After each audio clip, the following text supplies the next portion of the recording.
this hearing. I'm starting our YouTube live stream. All these are streamed live to YouTube. And then the last thing I need to do here is just read through our hearing script. This basically just covers the procedure for the hearing. And then we'll jump right into it. So this is the May 4th, 2022 session of the Zoning Hearing Examiner docket. My name is David Sturkey. I'm the Zoning Hearing Examiner for the City of Cincinnati, and I'll preside over this hearing. The case before us today is case number ZH20220052, 3060 Obryon. The purpose of this hearing is to allow applicants and any potential opposing parties to testify and to offer and refute evidence and testimony. This hearing will follow the rules found in the zoning code and the supplemental rules of the Zoning Hearing Examiner. All testimony and evidence that an applicant or any opposing party wishes to offer must be presented at this hearing, unless a party has submitted evidence or testimony in the form of writing prior to this hearing. The hearing will proceed as follows. The applicant, the applicant's attorney, or the applicant's agent will first present the applicant's case. If there were anyone here from the public, they would then have an opportunity to present after the applicant has presented its case. I will give the zoning plans examiner, Wes Menzel, an opportunity to provide any testimony in addition to his staff report. In the event that any party testifies or offers argument in opposition to this application, the applicant shall have the opportunity to rebut that testimony and or argument. And then finally, the applicant will have an opportunity to present any closing remarks. So for our purposes here today, Ms. White and Mr. Smith, I'll give you an opportunity to tell me about the project, any background, anything you think is important for me to know before I make my decision. Of course, I'd like to hear why you think this project is appropriate and why I should grant the relief that you're requesting. I'll then hear from Wes any testimony that he would like to present, and then give you all an opportunity to respond to anything Wes said or any questions that I've asked and make any closing remarks. After all presentations have been made, I will close the hearing. Decisions may be expected within 2 weeks. I may limit or exclude any testimony that I deem irrelevant or outside the scope of the application being considered. I may interrupt any speaker to ask questions or to make any comments. I may also refuse to consider hearsay testimony. That's generally evidence you are trying to introduce that consists of statements made by someone who's not present at this hearing. In the event of any technical difficulties with the Zoom technology, I'll do my best to troubleshoot any of those things on the fly, but to the extent there's some defect that prevents us from meaningfully going forward with the hearing, I may continue or postpone the hearing at my discretion. Okay.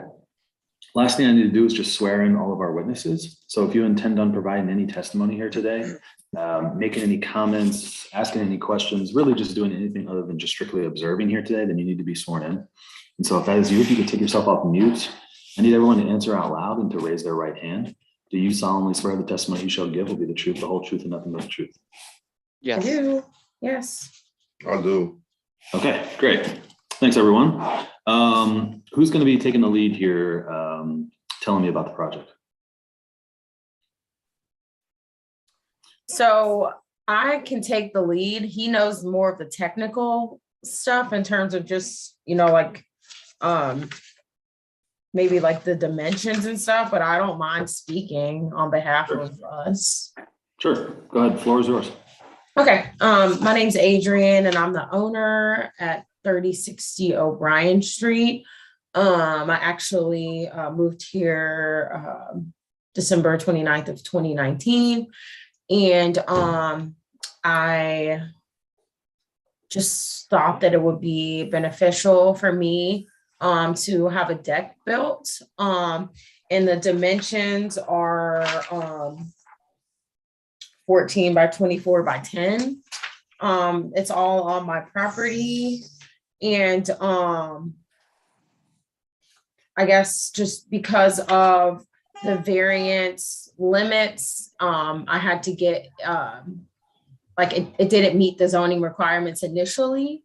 But I think that what I'm asking for isn't unreasonable. I think it will be good for the community as well as myself. I think it would add property value to my home and also to surrounding homes in the area.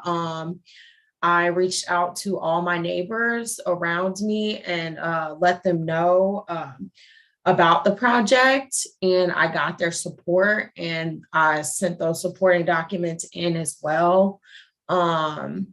there is a variety of decks in the area too. So my deck would be similar to other people's decks. It might be a little bigger, but I have the neighbor across from me has a deck and the two neighbors behind me have decks.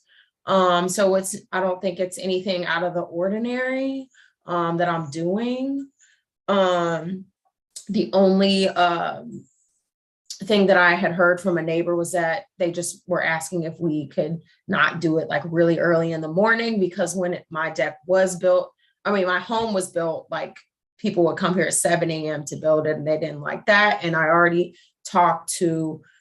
assured my neighbor that, and I spoke to my contractor, and we were all in agreement that we're going to follow those like city ordinance noise like guidelines. I don't really know the right term, but that's something that we're definitely going to adhere to, to respect, my neighbors.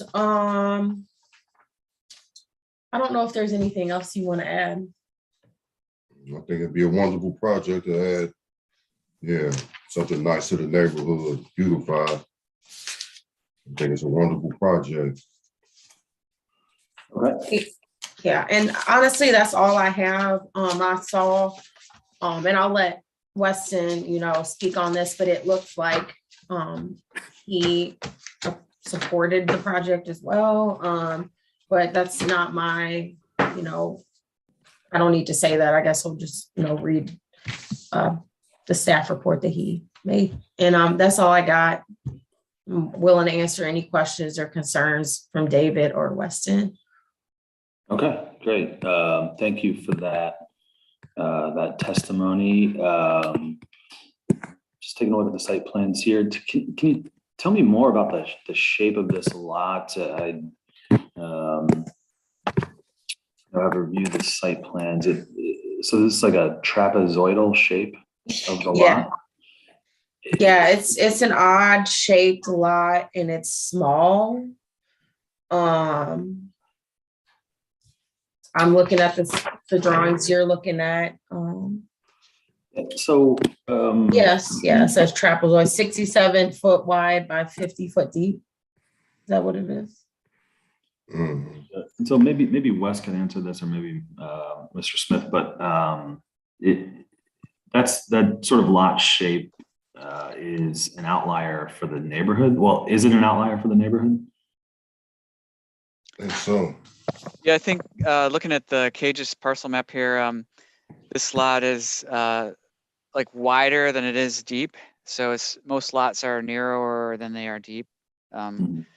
So it's only, I think, 50 feet deep. So and they did, the house conforms to the setbacks, but the rear setback, the house is right at that rear setback number. So they can't do anything in their backyard. Can't do any kind of addition or deck in the back without a variance because it's so shallow. Okay, yeah, that was sort of gonna be my follow-up there. The shape of the lot, which what did you say, Wes? This is platted in the 1880s, I think. 19th century. Yeah. Yeah, that sort of puts them at a disadvantage for having a deck like their neighbors and like you'll see in the rest of the neighborhood. Is that right? A conforming, rear setback gives them a problem. And they couldn't really do the deck on the side because their driveway is on the side. Mm-hmm. Gotcha. Okay, and so let's see. I'm just looking at the design. So does the deck actually wrap around the side of the house on one portion? Well, okay. It's a small deck. It was going to be connected to the smaller deck and wrap around the back. Okay. And it's conforming with the side setbacks then? Yes. Okay. Let's see. So the request is for a variance of 10 feet. So the deck will be 10 feet from the rear of the property. Yes.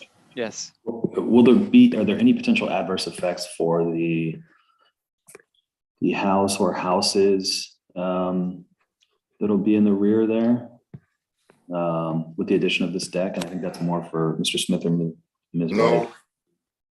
Okay.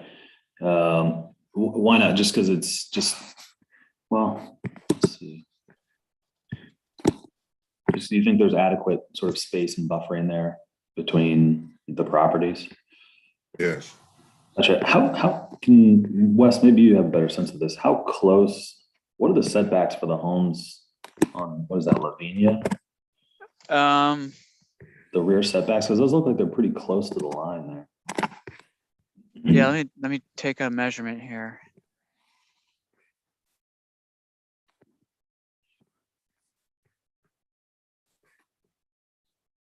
It's like maybe 20 feet. And I believe the photo that was provided on page 5 shows those houses having a decks also that might be not conforming, being shallow setbacks to their deck as well. It looks like there's a privacy fence between the two as well. But I mean, obviously these are all small lots. So there's a pretty tight context for everybody's outdoor space. And but the 10-foot distance between the proposed deck and the property line is, not unreasonable, but it's obviously smaller than normal, but smaller than the required setback. But. Right. Well, I mean, so the setback's 20 feet. So it'd be impossible to build any deck of any size without some sort of zoning relief. Is that right? Yes. Gotcha. Okay.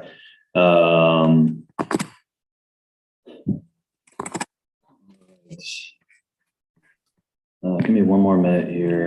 I think that's all the questions that I have on this one. I would even add that, the hearing we just had before this had a 12-foot depth, and these folks are asking for a 10-foot depth. So they're going even smaller than the one we just talked about. So it's really a reasonable design, I think, for the context. Yeah. Okay. Anything else you wanted to add, Wes? No, I think I kind of hit the main comments that I normally try and make. So.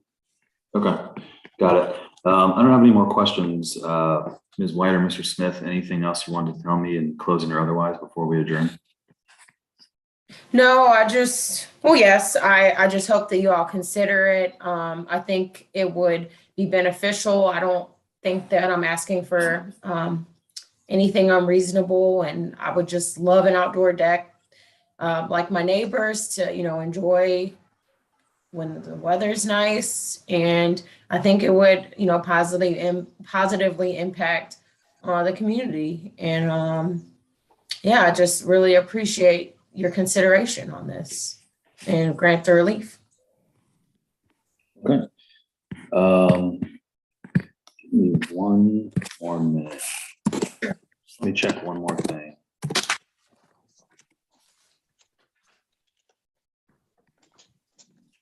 Okay. Yeah, I have not received any correspondence from the neighbors in opposition or otherwise. So I think we can leave it at that. I am going to approve the project. I need to. Sorry. Thank you. Yeah, no, I think it's a perfectly reasonable project and appropriate for the neighborhood. So I am going to approve it. I've reviewed the application materials in the staff report, and based on that and the testimony here today, I think it's a reasonable project that should be approved. I need to formalize that decision though, in actually in a written opinion, which is the document that Wes needs before he can approve the permitting. And so that I mentioned in the opening that it usually does take about 2 weeks. We have been getting a little bit of an uptick in applications. And so I'm working through those as quickly as I possibly can. But that's typically what takes a little bit longer for me after I've decided to make an approval. So bear with me on that. If you'd like a status update anytime between now and then, feel free to email me directly, and I'm happy to give you an update on where I'm at with that. Any other questions right now about any of this with the process or otherwise? Okay. No, I appreciate you guys' time. Thanks. Sure, absolutely. Okay. Well, yeah. If you do have questions, again, feel free to reach out to myself or Wes. Good luck with the project. Hope you enjoy it this summer. And me too.